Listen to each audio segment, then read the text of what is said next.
कारणांसाठी महत्त्वाचे आहे. मर्यादित आणि मौल्यवान संसाधन म्हणून पाण्याचे योग्य नियोजन आणि व्यवस्थापन करणे अत्यंत आवश्यक आहे. पाण्याचे काही महत्त्वाचे फायदे. पाण्याची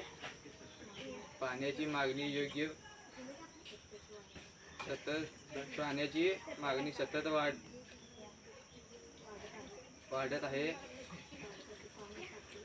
पावसाचे पाणी साठवून त्याचा वापर केल्यास पाणी समस्या टाळता येते. पावसाचे पाणी जमिनीत मुरल्यामुळे भूजल पातळी सुधारते.